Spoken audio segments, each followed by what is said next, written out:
Štima. Super.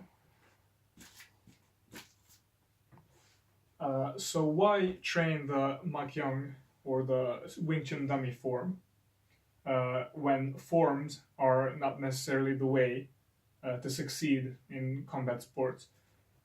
For sure there aren't, but when you're training Wing Chun, that's one of the things that you learn, and it's the basis of movement. Everything that you learn in Silum Tao, you can apply on the Wing Chun dummy. So why I did it here and made it for my training when I'm focusing on MMA is because this shouldn't serve as a tool where you do certain Wing Chun movements and then copy that same movement in a combative situation. You're actually, at least in my opinion, supposed to use this as a gateway for ideas. For instance, if I do some Wing Chun form, because that's how it's taught traditionally, this will tell me where an arm could possibly be. That's the purpose of it. But it isn't there to just make a movement and then hope that it will work. It's there more to show you the possibility of what you could do in a situation, in an actual combative type deal. For instance, if I do this movement, I'm not supposed to repeat it. It's supposed to be there for me after I've trained and before I actually tried to spar to see how I could react. I can't go through this, but I could feel it and then maybe transition and then see how it would transition with the arms. And if it didn't work, then I wouldn't use it. Then I would try and do it again and try some other traditional stuff and then apply those motions into an actual combative situation.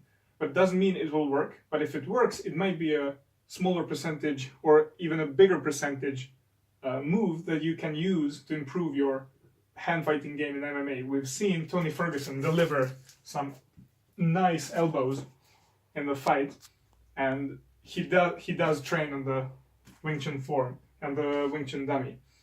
But he's not training forms, he's not training traditionally. That's just probably, as I'm saying, it serves as an idea opener to see what you can possibly do and then translate that movement into an actual combative situation.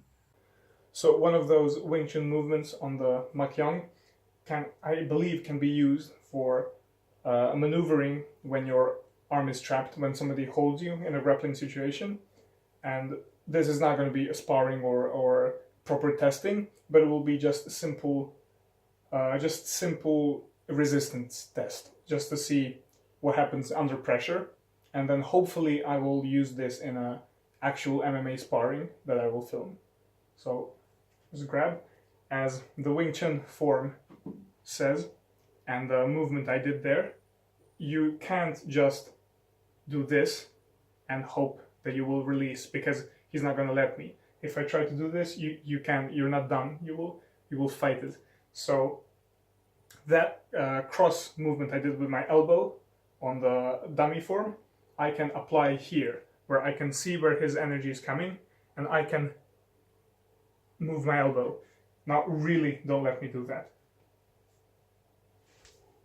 See, you can always do it if you make that motion. So it's almost as you're throwing an elbow, and it will happen.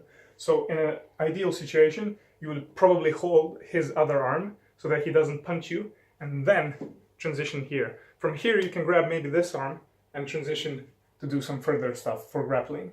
So this would be an ideal position, and if you punch, I'll come here, and then this might happen. So that's just an idea that I will probably test. Hopefully it will work in an MMA sparring.